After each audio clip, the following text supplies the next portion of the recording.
Comment les ressources génétiques du haricot sont-elles conservées dans le monde et en France en particulier? Alors, dans le monde, le centre principal où se trouvent les ressources génétiques de haricots se trouve au Centre international de l'agronomie tropicale, le CIAT, qui est à Cali, en Colombie. Donc, c'est une collection qui est mondiale, qui représente la diversité de l'ensemble des espèces de Phaseolus, aussi bien des cultivés que des sauvages, et la plupart ont été collectés dans les zones d'origine et de diversification de ces espèces. Donc, c'est vraiment une collection qui, d'un point de vue génétique, est d'une très grande valeur. Donc, elle est conservée sur des fonds internationaux. Après, en Europe, il y a des collections de haricots dans différentes banques de gènes ou instituts de recherche. Et donc, il existe une base de données européenne qui répertorie l'ensemble des ressources génétiques de Phaseolus qui se trouvent en Europe.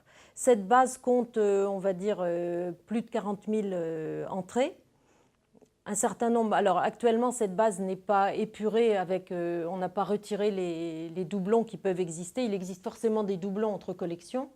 Mais donc, le matériel qui est conservé en Europe est surtout constitué de matériel européen, mais aussi de matériel qui s'est diversifié en Europe et d'un certain nombre de géniteurs pour les programmes de recherche.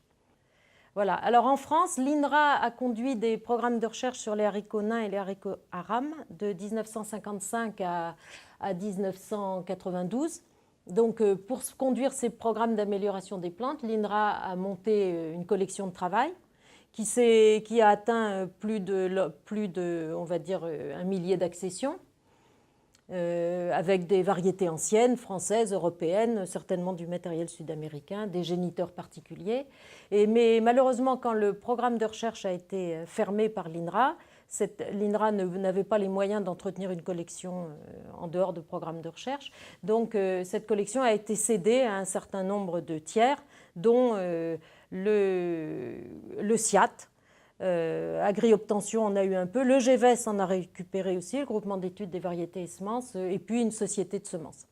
Donc après, le suivi du devenir de ces accessions chez ces différents partenaires n'a pas été fait, donc c'est difficile d'avoir une vision de ce qu'est devenu exactement ce matériel. Mais ce qui est rassurant, c'est que le matériel qui a été transféré au CIAT s'y trouve toujours. Sur la base de données du CIAT, on trouve un peu moins de 400 variétés françaises qui sont encore conservées là-bas. Alors, ouf, tout n'est pas perdu. Maintenant, les collections de l'INRA n'est pas le seul partenaire, partenaire en France qui conserve des ressources génétiques de haricots. Il y a certainement des collections dans des conservatoires régionaux, des groupements de producteurs locaux, des associations variées, des amateurs passionnés. C'est sûr qu'il y a un certain nombre de ressources génétiques qui se trouvent chez ces partenaires-là.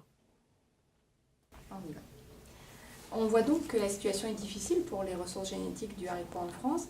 Est-ce qu'il en est de même pour des plantes potagères telles que le melon ou l'aubergine? Alors, la situation est difficile sur le haricot, oui et non. Les ressources génétiques, il en existe dans le monde. Des ressources génétiques françaises, elles sont encore conservées. Enfin, une partie des ressources génétiques françaises existe encore à l'étranger. Et puis, certainement, elles existent encore dans le secteur, on va dire le secteur civil en France. Mais l'information les concernant n'est pas facile, c'est difficile d'y accéder. Maintenant, on peut quand même accéder à ces ressources pas facile. Disons qu'elles ne sont plus dans le pays, voilà, de façon facilement accessible. Non, la situation est très différente pour le melon et l'aubergine dans la mesure où il y a encore des programmes de recherche à l'INRA. Donc, ce sont deux espèces pour lesquelles il y a des collections de travail, de recherche qui sont entretenues et qui sont utilisées dans les programmes de recherche, mais qui sont aussi utilisées par des tiers qui peuvent être des sélectionneurs ou des agriculteurs, des associations de producteurs. Enfin, c'est du matériel qui est ouvert. Donc, dans la mesure où il y a des programmes de recherche, ce sont deux collections qui sont gérées par une institution publique avec une certaine continuité dans le temps.